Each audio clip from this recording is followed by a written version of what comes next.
जय नमोस्तु तह तुम चनिंदियानंदिमौ श्रीनिनंद सहा परमितपदवीन्द्रिप नमियो सेठ शोभा गुरुवेशे गोपति रुई गोपति ज्ञान सहकार तारणी तरण समर्थ मुनि गुरु संसार निभार धम्म जुतौ जिन्नेवरि अर्थति अर्थ है जो भय विनाश भव जो मुन ममल ज्ञान पर लो देव को गुरु को धर्म को साची को बारंबार नमस्कार। श्री कमलवती श्री ग्रंथराज जी तत्त्वं च परम तत्त्वं परमप्पा परम भावदर्शी एक परम जिनं परमेष्ठि नमाम्यहं परम देवी देवस्य। बोले श्री कमलवती श्री ग्रंथाधिराज की। आचार्य प्रवर सद्गुरु तारण तन्मलाचार्य जी महाराज की जय हो।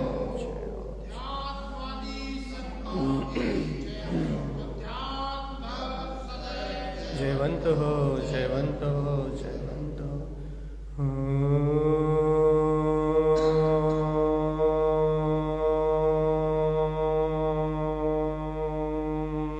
नमः सिद्धं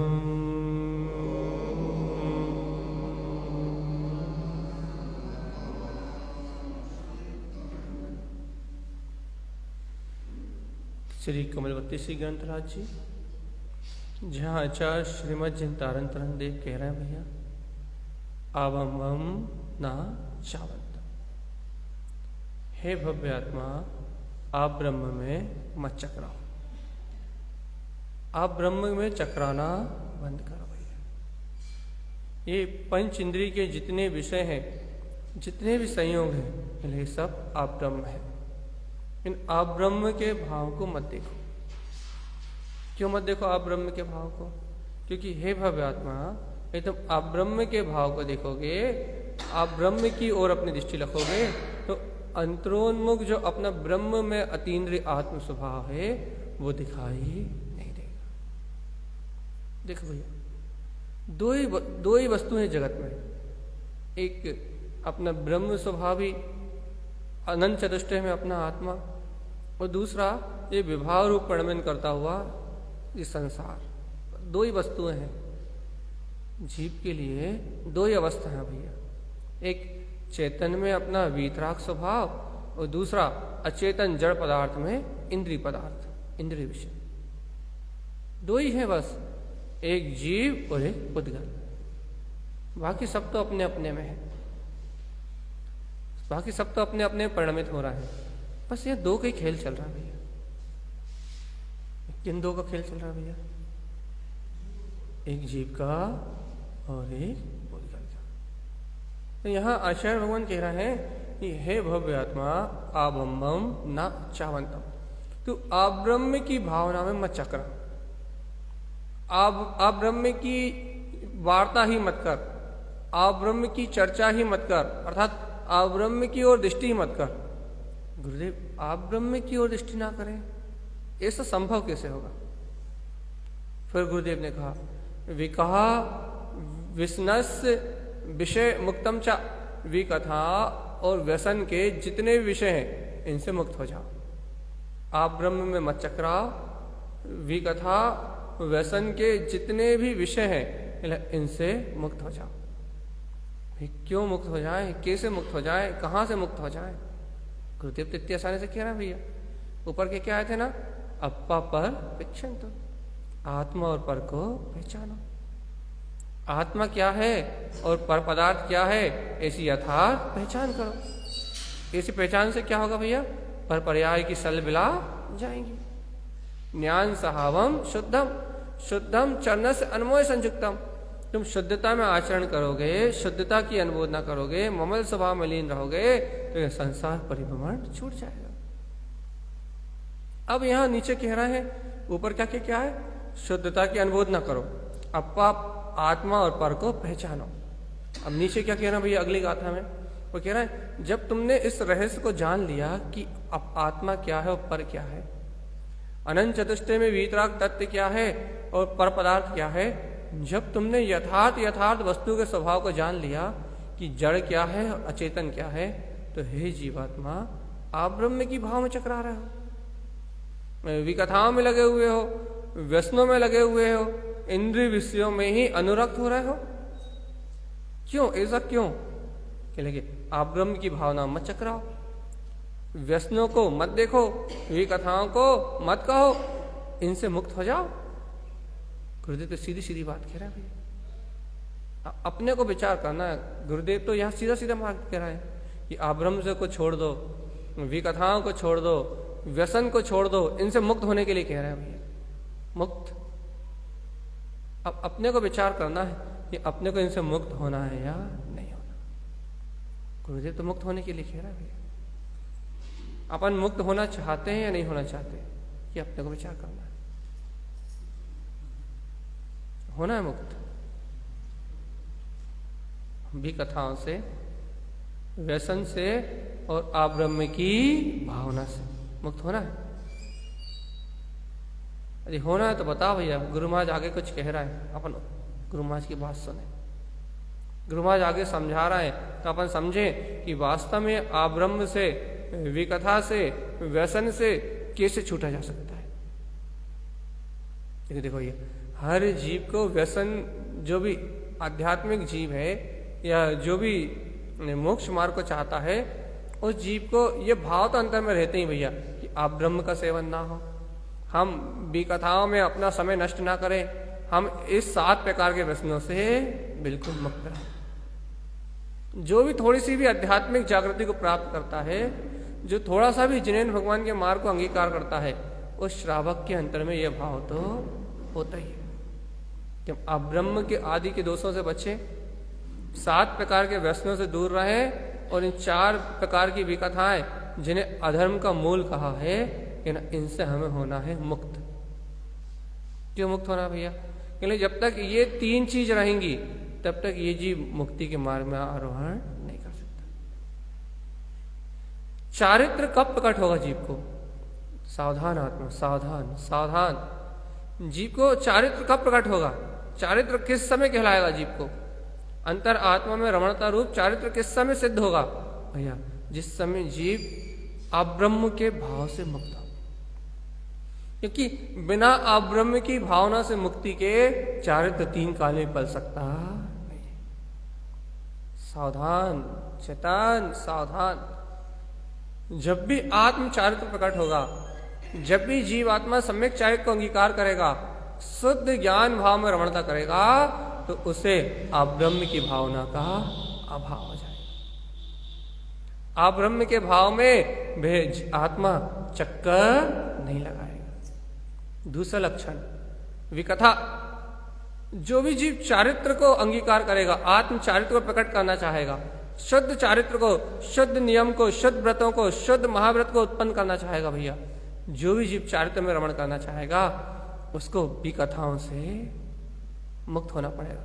क्यों मुक्त होना पड़ेगा? क्यों मुक्त होना पड़ेगा भैया? क्योंकि यदि विकथा करेगा तो उसका उपयोग पर पदार्थ में जाएगा, और यदि उसे चारित्र कर लेना है, चारित्र ग्रहण करना है, आत्मरमणता करना है, तो उसे बहिर्मुख उपयोग नहीं चाहिए। सावधान। देखो चारित्र के नाम पे कितनी क्रियाएं कर रहा है, चारित्र के नाम पे लोग कितने द्रव्यलिंग धारण कर रहे हैं, कितने व्रत आदि धारण कर रहे हैं, लेकिन देखो देखो देखो उनकी दशा क्या है। उपयोग बाहर की कथाओं में लगा हुआ है, समाज में लगा हुआ है, संप्रदाय में लगा हुआ है, लौकिक धारणाओं में लगा हुआ है, लेकिन ऊपर से दिखाने के लिए चारित्र है बस।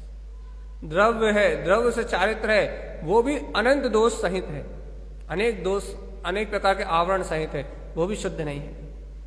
तो आचार्य भगवान का कहना है कि जिसको भी चारित्र लेना है भैया, उसके पास अब्रह्म की भावना नहीं होनी चाहिए। पहली चारित्र की सीढ़ी अब्रह्म का भाव नहीं होना चाहिए। दूसरी, विकथाओं का सेवन नहीं होना चाहिए। क्यों? विकथाएं का भोजन करेगा तो क्या होगा? विकथाओं का भोजन करेगा तो अंतर में चिंतन भी उन व्यर्थ कथाओं का होगा। और जब अंतर में चिंतन भी व्यर्थ कथाओं का होगा, विकथाओं का चिंतन होगा, तो लेकिन आत्मा में स्थिरता कहां से लाएगा? क्योंकि अंतरोन्मुख आत्म स्थिरता का नाम चारित्र है। लेकिन और गुरु महाराज और क्या चाहिए ज्ञान सभा में आचरण करने के लिए? व्यसनों से मुक्ति होना चाहिए। व्यसनों से मुक्त होना चाहिए। गुरु व्यसनों से क्या समस्या? भैया यदि उसके अंतर से व्यसन 7 प्रकार के व्यसनों में यदि वो आसक्त होगा, मदमस्त होगा, तो एक बार बताओ भैया, यदि व्यसन उसके जीवन में होंगे तो उसको रस तो संसार में आएगा। यदि व्यसन करेगा जी, व्यसन में रसीला होगा, व्यसनों के साथ रसपूर्वक प्रवृत्ति करेगा, तो कहना उसे रस तो संसार में आएगा। और चारित्र तो क्या कहता है? रस तो आत्मा में। उसे तो अतीन्द्रिय आत्मा का भोग करना है, उसे तो अतीन्द्रिय सुख का रसपान करना है, उसे तो अपने निरावलंबन वीतराग तत्व का उपभोग करना है। लेकिन व्यसनों में रसीला बना रहेगा तो उसे आत्मा का रस कहां से आएगा? देखो, सुख तो एक ही जगह ले सकता है ना वो। यदि वो व्यसनों में सुखी होगा, व्यसनों में सुख मानेगा, तो कहना आत्मा में कहां डूबेगा? तो कहने लगा भैया ये अब्रह्म की भावना बहिर्मुख दृष्टि रखने वाली है। अर्थात अब्रह्म की भावना से जीव का उपयोग बहिर्मुख होता है, विकथाओं से जीव का उपयोग बहिर्मुख होता है, और व्यसनों की भावना से जीव का उपयोग बहिर्मुख होता है। इन तीनों से जीव की परिणति, जीव का उपयोग कैसा होता है भैया? बहिर्मुख। इसलिए हे जीव आत्मा, जीव की परिणति को बहिर्मुख करने वाले इन तीनों प्रकार के दोष से, क्या कहा गुरुदेव ने? क्या कहा? विष्णस विषय मुक्तम च। इन तीनों दोषों से क्या हो जाओ? अब बताओ भैया, हमने कारण सहित बता दिया ना कि मुक्त क्यों होना है।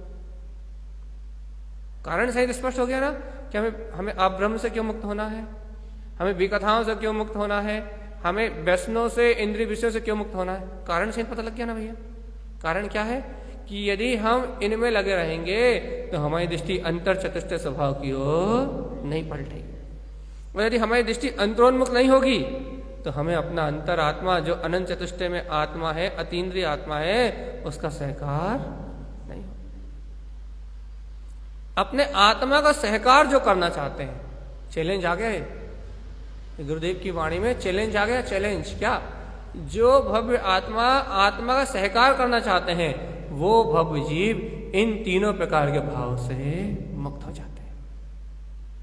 और जो जीव ऐसे अपने निज आनंद स्वभाव का सहकार करना ही नहीं चाहते, लेकिन ऊपर से कहते हैं भैया, ऊपर ही ऊपर कहते हैं क्या भैया, हम तो आत्मा है, हम तो शुद्ध आत्मा है, हमें तो आत्म अनुभव चाहिए, हमें तो आत्म दर्शन चाहिए, हमें तो सम्यक दर्शन ज्ञान चाहिए में रत्नत्रय में आचरण करना है। ऊपर से मोक्ष चिल्लाते हैं, मुक्ति चाहिए, मुक्ति चाहिए, मुक्ति चाहिए। लेकिन भैया आचरण आप ब्रह्म में ही करते हैं, विकथाओं में ही रत रहते हैं, व्यसनों को ही भोगते रहते हैं, इंद्रिय विषयों में गाफिल हैं जो भैया ऊपर से आत्मा चिल्लाते हैं, लेकिन अंतर में पर पदार्थ में ही रुचि रखते हैं। उन जीवों को भैया कभी आत्मा मिलने वाला। अब अपना निर्णय करना अपने को कि अपन वास्तविकता में आत्मा को चाहते हैं या नहीं। अरे चाहते होंगे तो क्या करेंगे कि नहीं चाहते होंगे तो ये विकार जो दिखाए गए आब्रह्म की भावना, विकथा, व्यसन, ये जो विषय कहे गए हैं, इनमें अनुरक्त होने का भाव नहीं रहेगा, इनमें रत होने की भावना नहीं रहेगी, फिर मुक्तम च, इनसे मुक्त होने की भावना होगी। देखो अच्छा एक बार बताओ, सही में मोक्ष चाहते हो या सिर्फ कहते हो?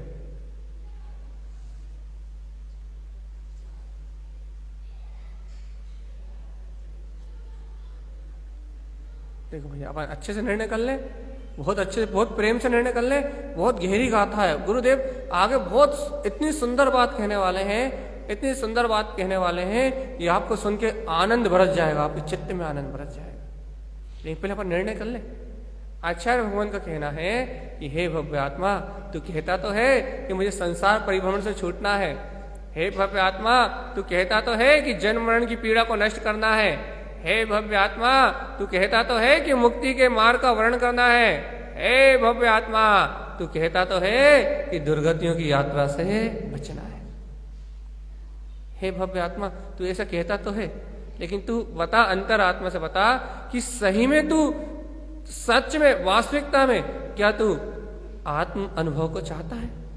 तो वास्तव में तू सम्यक दर्शन ज्ञान शायद को चाहता है, क्या वास्तव में तू अंतर आत्मा के अनुभव को उत्पन्न करना चाहता है?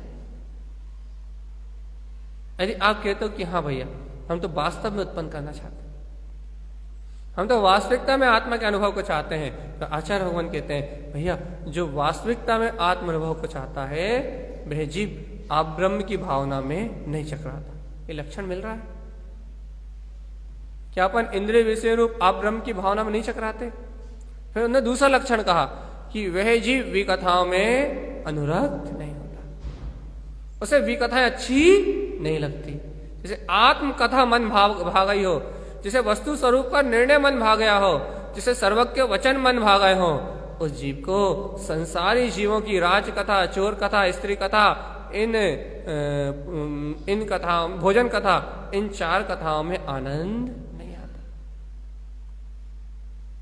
देखो, आत्मा को चाहते हैं अपन, शुद्धात्मा का अनुभव करना चाहते हैं। दर्शन ज्ञान चरित्र में रत्नात्रय स्वरूप को अंगीकार कर जिनेन्द्र जैसा विभव उत्पन्न करना भैया। सर्वज्ञ परमात्मा जैसा लोकालोक को प्रकाशित करने वाला मेरा ध्रुव केवल कमल ज्ञान स्वभाव भैया। ऐसे कमल बत्ती सी, ये कमल बत्ती सी ग्रंथ चल रहा ना भैया, क्या अपने अंतर की कमल बत्ती से को खिलाना है? क्योंकि देखो, कमल बत्ती सी का सूत्र है, ज्ञानानंद महाराज जी ने लिखा है, कमल बत्ती सी जिसकी खिलती बनता वो भगवान। जिस भव्य जीव की कमल बत्ती से खिल जाती है वो परमात्मा हो जाता है। जिसकी कमल बत्ती से खिलती है वो परमात्मा हो जाता है, वो जगत में, इस संसार में परिभ्रमण नहीं करता। तो भैया, ये बात तो अपन ने जान ली कि जिस जीव की कमल बत्ती से खिलती है वो क्या बनता है भैया? परमात्मा। सही है ना भैया? सत्य है ना? अब अपन ये यहाँ निर्णय कर रहे हैं, अपन ये यहाँ निश्चय कर रहे हैं कि वास्तव में क्या अपन ऐसे मुक्ति के मार्ग को चाहते हैं? क्या अपने को ऐसे मुक्ति के मार्ग को ग्रहण करने की भावना है मोक्ष मार्ग की भावना? क्या अपन चाहते हैं कि जन्म मरण की पीड़ा मिटे? क्या अपन चाहते हैं कि अपन केवल ज्ञान में जिन पद को प्रकट करें? क्या अपने अंतर की भावना है कि जो अंतर में कमल की तरह निर्लिप्त ज्ञायक भाव है अपना, कमल की तरह निर्विकार, जो चेतन में अपना निराकार आत्मा है, कि ना वो आत्मा उपलब्ध हो, वो चेतन में अपने निज घट वसे अपने ब्रह्म स्वभाव का बोध जागृत हो? चाहते हैं अपन? सही सही बताओ, चाहते हैं क्या? है चाहत अंतर में? चाहत है? चाहत है तो गुरुदेव की बात सुनो। गुरुदेव कहते हैं, सुनो हे भव्य आत्मा, तू अब्रह्म के भाव का जो विचार करता है ना, इन विचारों से तेरी प्रवृत्ति बहिर्मुख होती है, इंद्रिय विषयों की ओर होती है। और जब अब्रह्म की भावना के विचार करने से तेरा उपयोग बहिरंग बाहरी वस्तुओं की ओर परिणमित होता है, तो भगवान बता, तुझे अंतर में बैठा हुआ निज परमात्मा का दर्शन कैसे होगा? जब तू चार प्रकार की विकथाओं में रत रहता है, तो चार प्रकार की विकथाओं में व्यर्थ कथाएं हैं, तेरे कोई काम की नहीं है, व्यर्थ में मनोरंजन कराने वाली कथा है। जब तू इन चार प्रकार की विकथाओं में रत रहता है, तो तेरी जो अंतर चेतना है, जो तेरी चेतन में शक्ति है, वो अपनी चेतना का सहकार छोड़ के, अपनी अंतर आत्मा को जानना छोड़ के, अपने ज्ञायक तत्व को जानना छोड़ के, वो बहिर्मुख इंद्रिय विषयों को जानने में रत हो जाती है, शुभ अशुभ परिणाम में रत हो जाती है। और चेतनात्मा, एक बात बता, एक तू ऐसा बहिर्मुख बना रहेगा तो आत्मा का दर्शन कब होगा? जन्म मरण से कब छूटेगा?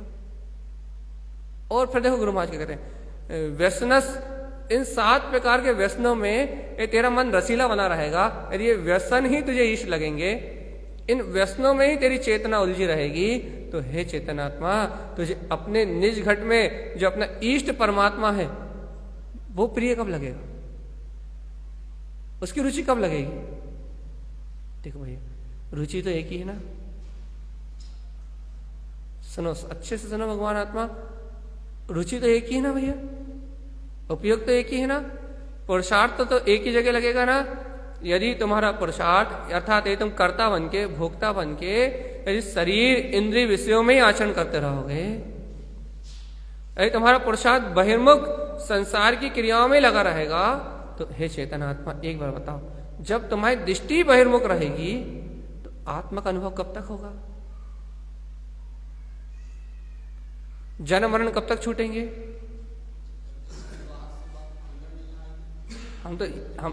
हमारा सीधा प्रश्न यही है कि जब तक आपकी दृष्टि बहिर्मुख बनी रहेगी, तब तक पूछ रहा है, जब तक आपकी दृष्टि बहिर्मुख बनी रहेगी, पर पदार्थ की ओर बनी रहेगी, अज्ञान विकार भाव में बनी रहेगी, तब तक आपको आत्मा का अनुभव या फिर जन्म मरण से मुक्ति या फिर दुर्गतियों के बंध कब तक छूट जाएंगे आपके?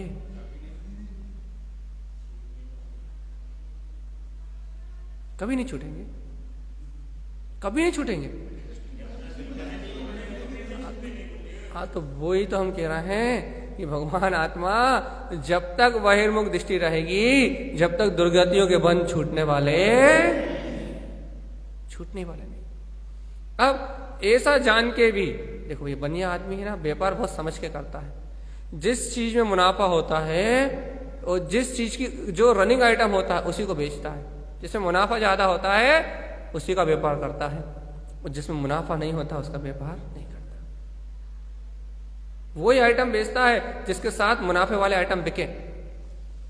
कंपनी के आइटम सिर्फ इसलिए रखे जाते हैं कि उसके साथ अपनी मोनोपाली भी चलती रहे,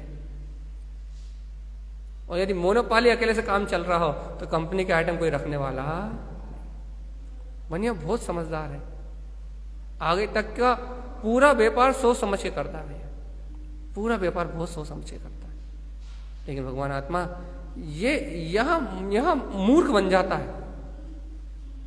यहां मोक्ष मार्ग में जिन्हें भगवान की वाणी को स्वीकार करने के नाम पे यहां आके मूर्ख हो जाता है, यहां पूरा बनियापन खत्म हो जाता है। मतलब क्या भैया? पता है कि बहिर्मुख दृष्टि रहेगी, अशुभ परिणाम रहेंगे, पाप विषय कसाय में दृष्टि रहेगी, तो भैया अशुभ आश्रय बंद, और अशुभ आश्रय बंद होगा तो हमारी आगे की गतियां दुर्गतियां बंद, अर्थात ऐसी गतियों में जन्म मरण होगा जो आत्मा के लिए, जो इस जीव के लिए कष्टकारी है। लेकिन यहां इसका सौदा, यहां इसका जो सौदा है, यहां इसका जो व्यापार है, वो चोखा क्यों नहीं चलता? यहां चोखा क्यों नहीं चलता? बाहर तो एकदम चोखा, जिसमें फायदा होगा उसी को रखेंगे, और यहां इसका व्यापार चोखा क्यों नहीं होता? एकदम चोखा। यहां अंतरोन्मुख वृत्ति क्यों नहीं होती? यहां चिदानंद में प्रकाशवान जो अंतर ज्योति है, इस ज्योति को, इस अंतर्मुख दृष्टि को यहां स्वीकार क्यों नहीं करता? क्या इसे लाभ नजर नहीं आता क्या? कि देखो भैया, ये आयु कितने दिन की मिली है भैया इस मनुष्य भाव में? 50 साल, 60 साल, 70 साल। ओके ना? यदि इस छोटी सी आयु में, ये तो पलक झपकते की आयु है, यदि इस छोटी सी आयु में यदि अपने पाप विषय कसाय का भोग किया, तो अगला जो भव है, अनंत भवों की बात नहीं कर रहा है, जो तुम्हारा अगला ही जो भव होगा, मान लो नर गति का हो गया, तो भैया जी 2-4 सागर, एक सागर की गणना नहीं की जा सकती, 2-4 सागर कैसे आकुलता को भोगते हुए निकल जाएंगे, पता लगेंगे क्या? अच्छा बताओ, मन मस्जिद कितने समय करी? 50 साल, 60 साल। तुम चलो मान लो पंचम काल के सबसे ज्यादा आयु वाले, सबसे अधिक आयु वाले जीव हुए तो 120 साल उत्कृष्ट, ओवर एंड हाउ लास्ट। यदि तुमने 120 साल यदि भोग कर भी लिया, मान लो कर भी लिया अपनी मन मर्जी, मान लो पूरे पुण्य के वजह तुम्हारे रहे भैया, 120 साल यदि तुमने पूरा पुण्य उपभोग कर भी लिया, तो भगवान जी 120 साल के भोगों के लिए आगे नरकी की आयु कितनी है? कितनी है? एक सागर की गणना कितनी है? मतलब तुम्हारे कंप्यूटर भी हैंग हो जाएंगे।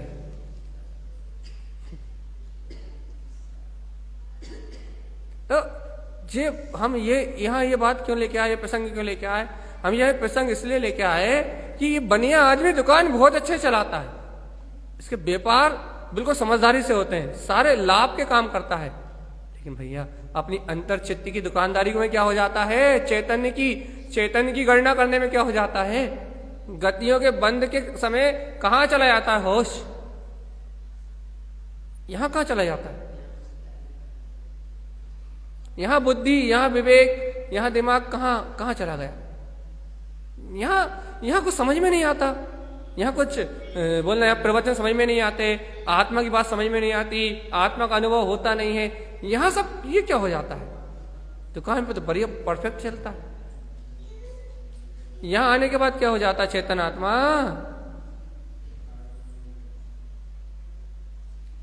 देखो नहीं पता। देखो हम आज क्या कह रहे हैं, अब देखो भैया हमने अपनी बात कह दी, आप अच्छे से विचार करो, अच्छे से चिंतन करो कि आप वास्तव में बनिए हो या नहीं हो। बनिया तो वो जो बने, जो इस भाव के बाद आगे भाव में बने, ऊपर चढ़े, जो नीचे गिरे वो बनिया नहीं। हमने तो कह दी अपनी बात, अब आप चिंतन करो कि आप बनिए हो या नहीं हो। आचार्य भगवान कह रहे हैं भैया आभम्बम ना चावंतम, आप ब्रह्म की भावनाओं में मत चकराओ। विकथा व्यसन विषय मुक्तम चा, विकथाओं के और व्यसन के विषयों से मुक्त रहो। क्यों? क्योंकि ये तीनों जो विकार परिणतियां हैं ये आत्मा को आत्मा से विमुख करती हैं, बहिर्मुख करती हैं। इन तीन प्रकार के दोषों में रत होके आत्मा बहिर्मुख आचरण करता है, वो व्यर्थ में पाप बांधता है। तो कितनी अच्छी बात है कि जो पाप करने की आवश्यकता नहीं है, मतलब भी कथा करने की आवश्यकता नहीं है, लेकिन मन के रस के लिए करता है। व्यसन करने की आवश्यकता नहीं है, भोजन से पेट भरा सकता है, लेकिन व्यसन करता है। क्यों करता है भैया? मन के रस के लिए। जिनकी आवश्यकता नहीं है वो पाप ऊपर से कर रहा है जी। अब बताओ भगवान जी, जो जिनकी आवश्यकता नहीं है, जिनके बिना जीवन अच्छे से कट रहा है, लेकिन भैया उसके बाद भी उनमें अपना उपयोग लगा रहा है। गुरुदेव कह रहे हैं मुक्तम चा, इनसे मुक्त हो। अब गुरुदेव से पूछो भैया इनसे मुक्त होने से क्या फायदा है? तो कहने लगे सुनो, यदि तुम इन बहिर्मुख परिणतियों से मुक्त हो गए तो ज्ञान सहावम सुसंयम, जो तुम्हारे अंतर में तुम्हारा अंतरोन्मुख जो स्व समय में तुम्हारा ज्ञान स्वभाव है वो दिखाई देने लगेगा। नहीं आई बात समझ में? तुम कहते ना आत्मा के दर्शन नहीं होते, आत्मा का अनुभव नहीं होता, आत्मा दिखाई नहीं देता, तो गुरुदेव का कहना है तुम आब्रह्म की भावनाओं से, विकथाओं की भावनाओं से, व्यसन की भावनाओं से जो जीव के उपयोग को बहिर्मुख करती हैं, यदि इनसे विमुख हो गए, इनसे मुक्त हो गए तो क्या होगा भैया? तो कहने लगे तुम्हें अंतरोन्मुख दृष्टि प्रकट होगी, आत्मोन्मुख दृष्टि प्रकट होगी, जो अपना स्व समय में ज्ञान स्वभाव है वो दिखाई देने लगेगा। अब बताओ, अब अंतरात्मा से निर्णय करके बताओ, अब सच्चा निर्णय करके बताओ भैया कि वास्तव में क्या उस स्व समय को सुसमय में अपने अंतरात्मा को देखना चाहते हो? अब होगा निर्णय, अब होगा सच्चा निर्णय, आर या पार। क्या तुम इस संसार में जन्म मरण करना चाहते हो या पार इस जन्म मरण से मुक्त होके अपने शाश्वत सुख में निवास करना चाहते हो? या इस पार या उस पार, एक निर्णय। क्या इस जगत में जन्म मरण करते हुए जीवन व्यतीत करना चाहते हो या सर्व सुख में अपना जो आत्मा संपन्न, अनंत चतुष्टय से संपन्न आत्मा, इस रसीले आनंद कंद आत्मा का उपभोग करना चाहते हो? इस पार या उस पार, क्या चाहते हो? देखो भैया, यदि निर्वाण चाहते हो, मुक्ति की प्राप्ति चाहते हो, तो गुरुदेव ने कह दिया आप ब्रह्म, विकथा और व्यसन इनकी भावनाओं से मुक्त होके ज्ञान सहावम सुसंयम, अपने अंतर में अपना शुद्ध ज्ञान स्वभाव स्वसमय आत्मा नहीं है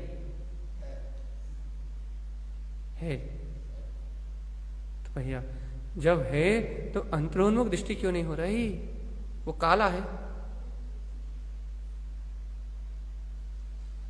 काला है क्या? फिर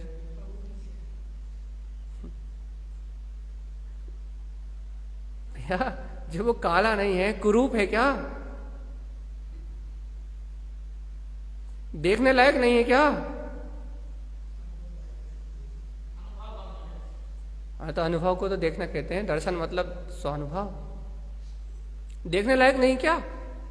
काला हो, कुरूप हो, देखने लायक ना हो, बेकार सा हो, मलिन सा हो, गंदा सा हो, तो भाई बात समझ में आती है कि वो गंदा है, कुरूप है, मलिन है, काला पीला है, इन लगा देखने में रूप रंग से सुंदर नहीं है, इसलिए हम उसको नहीं देखते। अरे भैया त्रिलोक में इस चेतन चिंतामणि से ज्यादा बहुमूल सुंदर वस्तु और कोई सी, जब जान रहे हो, स्वयं कह रहा हो कि त्रिलोक में इससे सुंदर वस्तु और कोई नहीं है, सर्व सुंदर है ये परमात्मा, ये जब जान रहे हो तो ज्ञान सहावम सुसमयम, उस समय की ओर दृष्टि क्यों नहीं जाती? देखो भैया, भूत वर्तमान भविष्य रूप जो समय परिणमित हो रहा है वो पर समय है, और इस पर समय में दृष्टि होने के कारण से ये जीवात्मा भैया भूत में भी संसार में जन्म मरण करता आया है, भविष्य में भी इस संसार को इष्ट मान रहा है, और भैया ऐसे अशुभ असाता परिणामों के कारण वर्तमान में भी संसार के दुखों को भोगने के लिए अज्ञान और मिथ्यात्व का बीज बो रहा है। भैया भूत में भी जन्म और मरण करे, अनंत काल से संसार में रहता हुआ आया, वर्तमान में भी आज मनुष्य भाव मिला है, तो भैया पुत्र परिवार पत्नी पति बच्चे इन विकल्पों में ही डूबा हुआ है भैया, मोह आवरण में डूबा हुआ है भैया। अब जब इस मोह के आवरण में डूबा हुआ है तो भविष्य में क्या होगा? बस जहां से जिस निगोद पर्याय से निकल के आया, भविष्य में भी उसी पर्याय में फिर जन्म ले लेगा भैया। तो कहानी क्या हुई तेरी? भूत वर्तमान भविष्य में भटकते हुए इस पर समय में इस आत्मा की कहानी क्या हुई? क्या हुई कहानी? जन्म मरण जन्म मरण जन्म मरण, एक शब्द में कहे तो जन्म मरण के अलावा इस जीव संसारी जीव की और कोई कहानी, इस संसारी जीव की कहानी जन्म मरण से ज्यादा कुछ भी नहीं है, कुछ भी नहीं है। फिर जन्मता है, फिर मरता है, फिर जन्मता है, फिर मरता है, फिर जन्मता है और फिर मरता है, और जन्म मरण की इस पराकाष्ठा को पाता है कि एक सांस में 18 बार जन्मता है और 18 बार मरता है। इतनी पराकाष्ठा को प्राप्त कर लेता है भैया। आज से 70 साल 60 साल 5 साल 10 साल जीता है, लेकिन भैया फिर इस जन्म मरण की उस पराकाष्ठा को प्राप्त कर लेता है जब एक सांस में 18 बार जन्म और मरण। यदि जीव की संसार की कहानी कही जाए तो इतने 2 शब्दों में कही जा सकती है, जन्म और मरण। इसके बीच में जो भी घटा वो एक कल्पना से आगे और कुछ भी नहीं है। सुनो सावधान, इस जन्म और मरण के बीच में जो कुछ भी घटा वो तो स्वप्न से ज्यादा कुछ भी नहीं है। कोई को याद नहीं रहता कौन पिछले भाव में क्या भोगा था, आज क्या भोग रहे हो, कोई को स्मरण नहीं रहता। सिर्फ स्मरण रहता है तो जन्म और मरण, जन्म और मरण, जन्म और मरण, इसके अलावा और कोई स्मरण में नहीं रहता। तो संसार की कहानी है भैया, एक था राजा एक थी रानी, दोनों मर गए, खत्म कहानी। सही सच्ची कहानी है। एक काल्पनिक कथा कि जन्म लिया और मरण हो गया, जन्म मरण जन्म मरण जन्म मरण और जन्म मरण, ये है संसार की कहानी। अब इतिहास के पन्नों पे अपना नाम देख लो कहाँ लिखा है। अनंत सम्राट हुए, अनंत तीर्थंकर हुए, आज जिन तीर्थंकरों को नाम सुन रहे हो उनसे पहले और अनंत अनंत तीर्थंकर हो गए, अनंत अनंत सिद्ध भगवान हो गए। किसी का नाम आज कोई से इतिहास के पन्ने में नहीं है। बस 2 नाम चलते हैं यहाँ, संसारी जीव को जन्म मरण से जाना जाता है और मुक्त जीव को सिद्ध भगवान के नाम से जाना जाता है। बस जो संसार में है उसको सिर्फ जन्म मरण करने वाला जीव कहा जाता है, और जो संसार से परे है वो मुक्त है, सिद्ध है। दो ही जीवों की पहचान है यहाँ, एक संसारिनो और मुक्तस, 2 ही जीव है भैया। एक संसारी और दूसरे मुक्त। अपन कौन से हैं?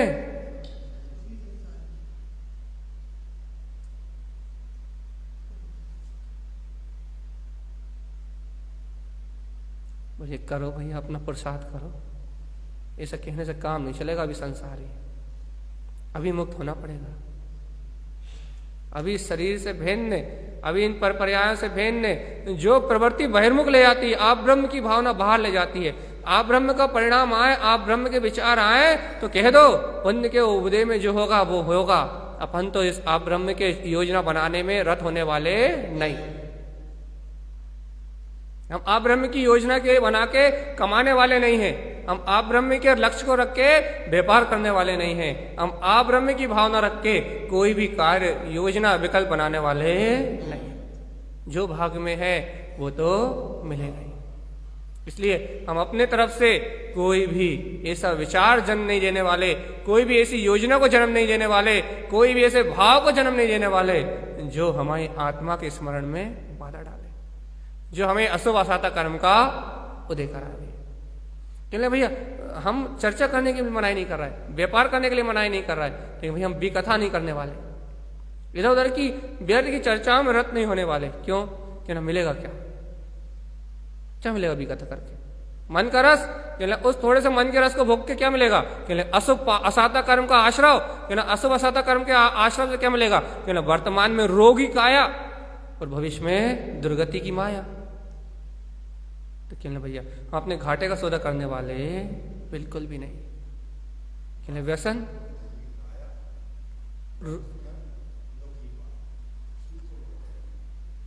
भैया यहाँ तीसरी बात चल रही है, व्यसन। देखो भैया, व्यसन को तो वैसे ही विनाश का द्वार कहा है। भोगों के लिए मना नहीं कर रहा है, व्यसन के लिए मना कर रहा है, लत के लिए मना कर रहा है, आसक्ति के लिए मना कर रहा है, भोग के लिए मना नहीं कर रहा है, भोजन करने के लिए मना नहीं कर रहा है, गर्दता के लिए मना कर रहा है। तो भैया आज से संकल्प ले लो कि जिन परिणामों से, जिन अज्ञान परिणामों से व्यर्थ में पाप कमाते हैं, उस व्यर्थ के पाप को कमाना बंद। जितना जरूरी उतना ठीक है, घर गृहस्थी पुत्र परिवार में जितना जरूरी है उतना ठीक है, लेकिन व्यर्थ की कमाई नहीं करेंगे। फिर भैया उस उपयोग को कहाँ ले जाएंगे? जो पापों से बचेगा, जो व्यसनों से बचेगा, जो विकथाओं से बचेगा, कहने लगे उपयोग तो मन तो कहीं ना कहीं लगाना पड़ेगा। कहने लगे हाँ व्यवस्था है ना। क्या व्यवस्था है? कहने लगे भैया सुनो, ज्ञान सहावम सुसंयम। तुम्हारा स्व समय में, चैतन्य प्रकाश में तुम्हारा ज्ञायक स्वभाव तुम्हारे अंतर में। अरे कभी कभी जिनेन्द्र भगवान की वाणी का विचार कर लेना, क्या कि मेरे स्व समय में चेतन तत्व परमात्मा ही हूं और ये बाहरी जगत मेरा जगत नहीं है। यदि ऐसा परम स्वभाव का भाव कर लोगे तो वो अज्ञान असाता कर्मों के अच्छे होगा और अंतर में ज्ञान विज्ञान का उदय होगा। जो पूर्व में कर्म बने हैं वो अच्छे हो जाएंगे और भैया वर्तमान में जो अनुभव होगा, जो आत्मा की रुचि लगेगी, जो तत्व का ज्ञान होगा, उससे मुक्ति का मार्ग प्रशस्त। बहुत सरल मार्ग है गुरु महाराज का। लेकिन यदि कोई पुरुषार्थी जीव हो, तो कोई मुक्त होने की भावना लेके बैठा हो, तो कोई चाहता हो बस तारण तरण की वाणी को, तो उसे ये मार्ग मिलता है भैया। और यदि कोई चाहता ही ना हो तो उसे 3 काल में भी ये मार्ग मिलने वाला नहीं। जो चाहता है उसे प्राप्त होता है। अपन ने को सिर्फ ये देखना है कि अपनी चाहत कितनी सच्ची है। अपने को सिर्फ ये देखना है कि अपन चाहते कितने अच्छे से हैं। गुरुदेव की वाणी को सुन तो रहे हैं भैया, गुरुदेव के वचनों को सुन तो रहे हैं, लेकिन गुरुदेव की वाणी मीठी कितनी लग रही है, अमृत में कितनी लग रही है। अंतर में श्रद्धान हो रहा है कि वास्तव में यही शाश्वत सुख का मार्ग है। बाकी अनंत काल से जो भूल हुई वो तो भटकन का मार्ग था, भटकन का। यदि भैया ऐसी अंतर रुचि लग रही है तो ये मुक्ति का मार्ग है, और यदि ऐसी रुचि नहीं लग रही तो भैया संसार तो वैसे का वैसे। देखो आगे का कहना गुरु महाराज, ज्ञान सहावम सुसंयम हे आत्मा, तू ज्ञान स्वभाव में शुद्ध आत्मा, समय सार है। देखो देखो, ज्ञान स्वभाव में समय सार है मतलब, देखो देखो देखो, अच्छे से सुनो ये बात। जैसे ही तुमने आत्मा को जाना, तुमने ये निर्णय किया कि देखो ये विकारी भाव, ये आब्रह्म के भाव, ये व्यसन के भाव, ये मेरे नहीं है, तो एक ज्ञान का जागरण हुआ नहीं हुआ? एक सेकंड के लिए हुआ हो, या एक दिन के लिए हुआ हो, या एक घंटे के लिए हुआ हो, या अभी बैठे बैठे हुआ है, लेकिन ज्ञान को पकड़ना तो सीख सकते हो ना, कि जिस समय ये विचार आया कि ये अशुद्ध भाव मेरे नहीं है, ये मेरी आत्मा के पतन का कारण है, ये मुझे बहिर्मुख ले जाने वाले हैं, जिस समय ये विचार का जन्म हुआ उस समय ज्ञान हुआ नहीं हुआ? हुआ। अब आचार्य भगवान का कहना है, इस ज्ञान को सुसंयम अपने स्व समय में लगाओ। ये ज्ञान हुआ ना कि ये बुराई है, ज्ञान हुआ ना कि ये व्यर्थ है, ज्ञान हुआ ना इससे ये दुख का कारण है, ज्ञान हुआ ना इसके कारण जिस संसार में भटक रहा है, ये ना जो ये तुम्हें ज्ञान हुआ यही तुम्हारी मुक्ति का कारण है, यही संसार को नष्ट करने वाला है। यानी जब तक ये ज्ञान नहीं था, जब तक तुम संसार में भटक रहे थे, और जिस समय ज्ञान हुआ उस समय मुक्ति का मार्ग सामने रखा गया। बस अब कमी इतनी सी है कि ज्ञान तो तुम्हें हो गया, लेकिन अब सुसंयम कमी इतनी सी है कि तुम उस ज्ञान का उपयोग अपने लिए करते हो या नहीं करते। कहानी सुनाए भैया, प्रवचन बहुत अच्छे थे, बहुत अच्छे सुन लिए, बहुत अच्छे लगे भैया। क्या लगे भैया? प्रवचन तो बहुत शानदार थे। काहे की बात थी कि आत्मज्ञान की। क्या प्राप्त करके आए? ज्ञान। क्या ज्ञान प्राप्त हुआ? यानी संसार के सारे भोग, सारे विषय अशुद्ध हैं और त्यागने योग्य। लेकिन अच्छा, इतनी अच्छी अंतरात्मा की ज्ञान की बात सुन के आए? कहना हाँ, कि सारे संसार के भोग अशुद्ध है? कहना बिल्कुल अशुद्ध है। सुनो अच्छे से, कहानी है भैया, सही में अशुद्ध है, सही में बुरे हैं, सही में छोड़ने योग्य है? बिल्कुल, अभी अभी सुन के आए, बहुत अच्छे से सुनाया गया कि सारे भोग, सारे विषय, अब्रह्म के भाव, विकथा के भाव, व्यसन के भाव, सब कुछ व्यर्थ हैं, बुरे हैं, आत्मा को दुख देने वाले हैं। आत्मज्ञान हुआ? हाँ, ज्ञान तो हुआ। सही में ज्ञान हुआ? अरे अभी सुन के ही आ रहे हैं। लेकिन भगवान जी एक बात बताओ, सही सही बताओ, ज्ञान हुआ या नहीं हुआ? समझे नहीं समझे? ज्ञान हुआ या नहीं हुआ?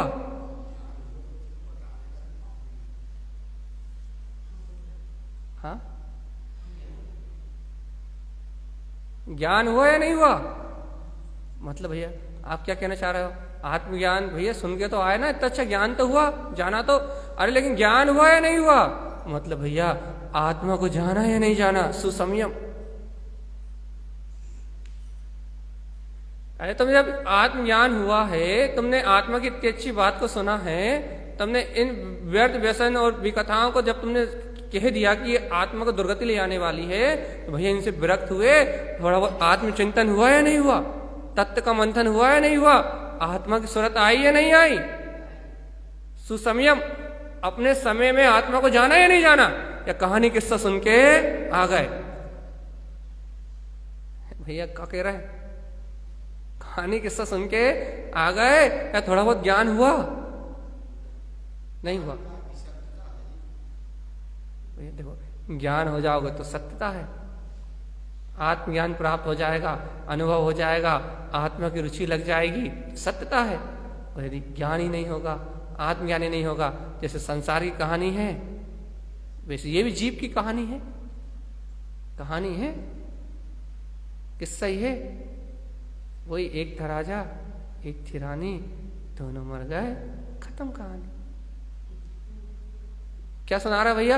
ये जीव अनादिकाल से निगोद से निकल के आया है, बड़ी मुश्किल से मनुष्य दुर्लभ तन मिला है, और ये पाप से कसाय में लगा रहेगा तो वापस मर के निगोद में चला जाएगा।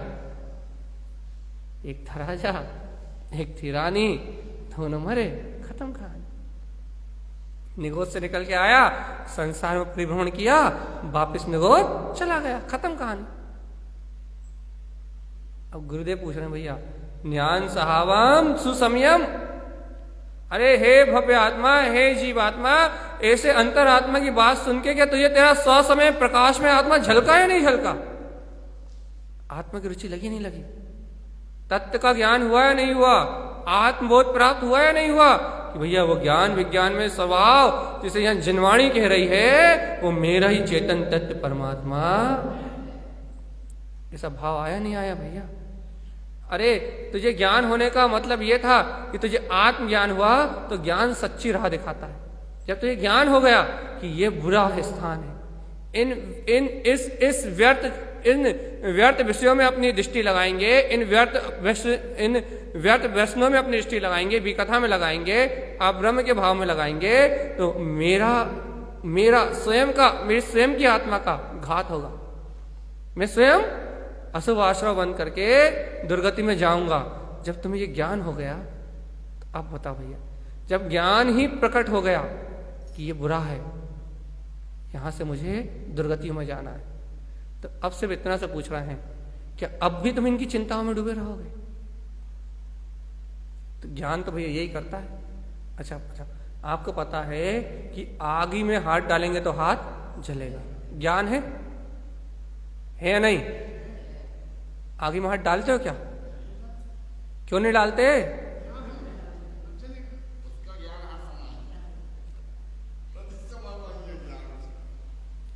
प्लग, ये बोर्ड लगा हुआ है, आत्मा का अनुभव करना है, वो बोर्ड लगा है, उसके बोर्ड के प्लग में 2 उंगली डालो, अब भी यही आत्मा का अनुभव होता है।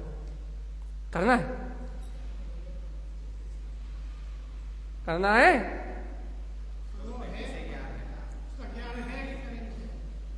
मतलब ज्ञान है कि उसको छुएंगे तो करंट लग जाए। भगवान, जब इसका अर्थ यह हुआ कि ज्ञान, जब जीव को ज्ञान होता है तब जीव उस दिशा में नहीं जाता। इसका अर्थ यह हुआ कि जब ज्ञान प्रकट होता है, ज्ञान उस वस्तु का नाम है, ज्ञान उस विवेक का नाम है, ज्ञान उस चेतना का नाम है, ज्ञान उस शक्ति का नाम है, कि जब वो जन्म लेती है, जब वो अंतर से प्रकट होती है, तो जीव विपरीत दिशा में नहीं जाता। ज्ञान उस शक्ति का नाम है, ज्ञान उस चेतना का नाम है, ज्ञान उस परम प्रकाश का नाम है, जिसके प्रकट होने पे अज्ञान का अंधकार दूर हो जाता है। ज्ञान उस शक्ति का नाम है भाई। तो भैया अब गुरुदेव ने कहा है, भाई तुम्हें ज्ञान हुआ ना कि पर पदार्थ पराये हैं, तो भैया अब हम ये नहीं कह रहे कि तुम घर में मत रहना, हम ये नहीं कह रहे दुकान मत चलाना, हम ये नहीं कह रहे कि भैया संयोगों के बीच में मत रहना, हम तो ये कह रहे हैं जो विचार, अनर्गल विचारों में जो तुम अशुद्ध का उपभोग करते हो, व्यसनों की योजना बनाते हो, आप ब्रह्म की योजना में लगे रहते हो, कहने लगे व्यर्थ विकथाओं में अपना जीवन नष्ट कर रहे हो, तो कहने लगे भैया अंतरात्मा से जब जान रहे हो ना ये बुरे काम है, लेकिन भैया कभी संयोगों के बीच में रहना पड़ेगा, अभी भोजन भी बनाना पड़ेगा, संयोग में जैसे संबंध है वैसे संबंधों को निभाना भी पड़ेगा। हाँ भैया ये बात तो ठीक है, लेकिन जो व्यर्थ में जो विकल्पात्मक इनका उपभोग करते हो, जिनकी जरूरत नहीं है, उनसे बचोगे या नहीं बचोगे?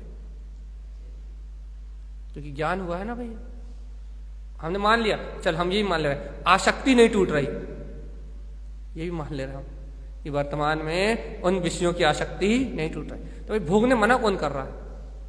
पुण्य के उदय में जितने भोग हैं उतने आए, उस समय भोगो, सीधी बात कहते हैं। ये भोजन का उदय है और भोजन में तुम्हें 36 प्रकार के आइटम मिलना है और तुम्हें अच्छे लगते हैं तो भोजन करो, लेकिन भोजन करने के बाद भूल जाओ कि कुछ करा था। या फिर शाम के भोजन की कामना को, उदाहरण है ये, शाम को भोजन करने की चिंता को अपने मन से निकालो। एक देश उदाहरण है ये कि इस प्रकार से तुम इस आब्रह्म विकथा और व्यसन के जो विचार चलते रहते हैं, इनकी जो योजना चलती रहती है, इनकी योजना को अपने चित्त से निकालो। क्यों? क्योंकि इन्हें अपने चित्त से निकालोगे तो बहिर्मुख दृष्टि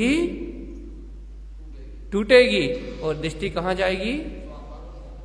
ज्ञान सहावम सुसमयम, जहां आत्मज्ञान प्रकट होता है वहां दृष्टि अपने स्वसमय की ओर पलटती हुई। यह मुक्ति का मार्ग। ज्ञान होगा तो दृष्टि पलटेगी और अज्ञान होगा तो दृष्टि नहीं पलटेगी। आप देखो भैया एक बात बताओ, इतनी देर अभी यहाँ चैत्यालय में बैठे हो, यदि यहां नहीं बैठे होते तो क्या कर रहे होते? ये कथा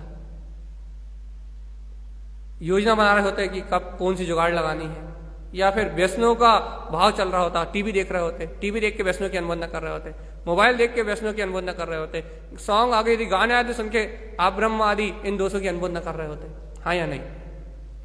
तो इतनी देर जब ज्ञान की चर्चा सुन रहे हो, जितनी देर ज्ञान स्वभाव की चर्चा सुन रहे हो, सिर्फ चर्चा सुनने के कारण से, अभी ज्ञान हुआ या नहीं हुआ यह बात बाद में करेंगे, सिर्फ ये जिन भगवान की वाणी सुनने के काल में इतने समय के लिए, इतनी अवधि के लिए इन सब असत्य विषयों का अभाव हुआ या नहीं हुआ? इतनी देर के लिए कसाय मंद हुई या नहीं हुई? इतनी देर के लिए सवाश्रय हुआ या नहीं हुआ? जो पुण्य तुम लाखों व्रत करके नहीं कमा पाते, जो कसाय मंद तुम रोज मंदिर में सर पटक के नहीं कर पाते, वो इतनी सी देर तत्व चर्चा सुनने में हुआ या नहीं हुआ? मतलब थोड़ा सा ज्ञान सुनने वाले ज्ञान उत्पन्न हुआ, लेकिन सुनने में चित्त एकाग्र होने से हम क्या बकबक कर रहे हैं, ये सुनने में चित्त एकाग्र होने के कारण से तुम्हारे मन में जो व्यर्थ के विचार थे उन्होंने जन्म थोड़ा बहुत लिया भी हो तो भैया वापस पलट के यहां आ गए, आया नहीं आया? भैया सुनो, जब सुनने का इतना लाभ है, जब ज्ञान की बात सुनने का इतना लाभ है, जब वास्तव में अंतर ज्ञान जन्म लेगा तब क्या होगा चैतन्यात्मा? जब सुनने का इतना लाभ है तो जब अंतरात्मा से ज्ञान में अपनी अंतर शक्ति का जागरण होगा तब क्या होगा? है विचार? है विचार? इसे गुरु महाराज यहां कह रहे हैं भैया, बिल्कुल सरल कर दिया इस गाथा को आचार्य भगवान ने, इतनी सरलता से कहा है कि ज्ञान सहावम सुसमय। जहां ज्ञान का स्वभाव उदय होता है वहां अपना स्वसमय आत्मा दिखाई देने लगता है। अज्ञान प्रमाण दुख, ज्ञान प्रमाण सुख। जब तक अज्ञानता है, जब तक जीव संसार में सुखी दुखी है, और जहां आत्मज्ञान प्रकट होता है वहां से वहां सुख रहता है, दुख खत्म हो जाता है। भैया चक्रवर्ती 6 खंड की संपदा के बीच में रहते हुए सुखी, और अपन 1 आध 2 मकान दुकान के बीच में रहते हुए भी दुखी, क्योंकि भैया उनके पास आत्मज्ञान है इसलिए उनके पास सुख है, और अपने पास आत्मज्ञान नहीं है इसलिए अपने पास दुख है। इतनी सी परिभाषा है सुख दुख की। सुख दुख की परिभाषा भोग और उपभोग से नहीं है, भोग है या नहीं है। देखो भैया चक्रवर्ती के पास भोग है फिर भी सुखी, एक कोई जीव जंगल में घूम रहा हो उसके पास भोग ना हो तो वो भोग की कामना में दुखी दुखी। मतलब एक के पास भोग है वो सुखी, और एक के पास भोग नहीं है तो वो दुखी। अब इससे उल्टा कर लो, एक के पास भोग नहीं है, कोई गरीब है, लेकिन भैया आत्मचिंतन है, सूरदास जैसे आत्मचिंतन है, तत्व चिंतन है तो भैया सुखी, और अरबों खरबों की संपदा भी है, लेकिन भैया आत्मबोध नहीं है तो दुखी, खोने का डर, नष्ट होने का डर। तो भैया सुख दुख का संबंध भोगों के प्राप्त होने या नहीं होने से बिल्कुल भी नहीं है। सुख दुख का संबंध भोगों की प्राप्ति या अप्राप्ति से नहीं है, सुख दुख का संबंध ज्ञान और अज्ञान से। यदि वहीं ज्ञान है तो भैया सुख है, और यदि वहीं अज्ञानता काम कर रही है तो दुख है। यदि ये रहस्य समझ गए ना चेतन आत्मा, तो इस संसार में तुम्हें कोई दुखी नहीं कर सकता। सिर्फ सुख दुख का संबंध ज्ञान और अज्ञान से है।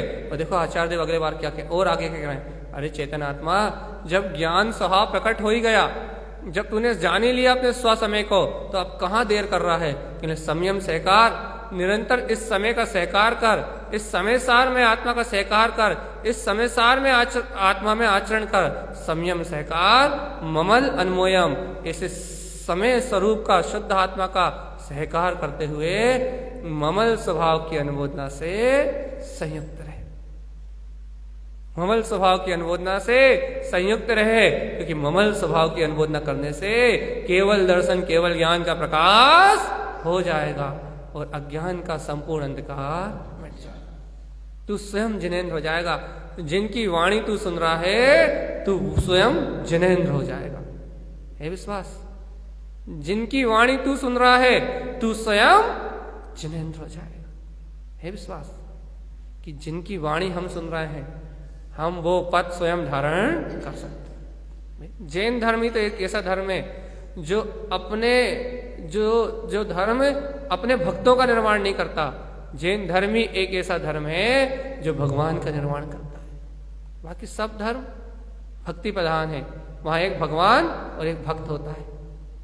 लेकिन जैन धर्म में तू स्वयं भगवान है। एक ही धर्म ऐसा है बस,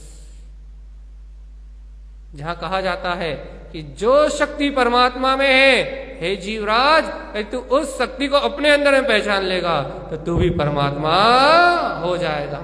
यहां परमात्मा में और जीव में कोई अंतर नहीं कहा जाता। जो सो परमात्मा वो सो तू। गुरुदेव ने तो सूत्र दिया है, तू सो मैं, सोहम सोहम सोहम। भैया जैसे वो परमात्मा है, अप्पा परम तुल्यम च विकल्प चित्तना क्रियते। भैया वो आत्मा ही परमात्मा के तुल्य है। इस सत्य में संशय करने की, विकल्प करने की कोई आवश्यकता नहीं। गुरुदेव की बात है, मान जा भैया। गुरुदेव की बात है कि आत्मा परमात्मा के तुल्य है। विकल्प चित्त न क्रियते। चित्त में विकल्प मत करना, ये सत्य है या नहीं। जैसा कहा है वैसे ही सत्य है, ध्रुव है और प्रमाण। विकल्प चित्त न क्रियते। चिंता मत करना, विकल्प मत करना, उलझन पैदा मत करना। जैसा जिनेंद्रों ने कहा है वैसा ही स्वीकार कर दे। सही बताओ, वास्तव में ममल स्वभाव की अनुमोदना करने का भाव है? स्वसमय की अनुमोदना करने का भाव है तो बताओ। शुद्ध स्वसमय में अपनी अंतरात्मा का अनुभव करने का भाव है या नहीं? है भाव? एकाग्रचित्त होके अपने आत्म चिंतन में अपने गायक भगवान आत्मा को निहारने की भावना है? भैया शांत होके कभी बैठ के देखो तो भगवान आत्मा, कभी निज अंतरात्मा का विचार करके देखो तो तुम्हें लगता है विषयों में सुख है, इंद्रिय वासनाओं में सुख है, तुम्हें लगता है कर्ता भोक्ता रूप परिणति में सुख है। लेकिन आत्मा इन परिणामों में, इन विकारी भाव में सुख नहीं।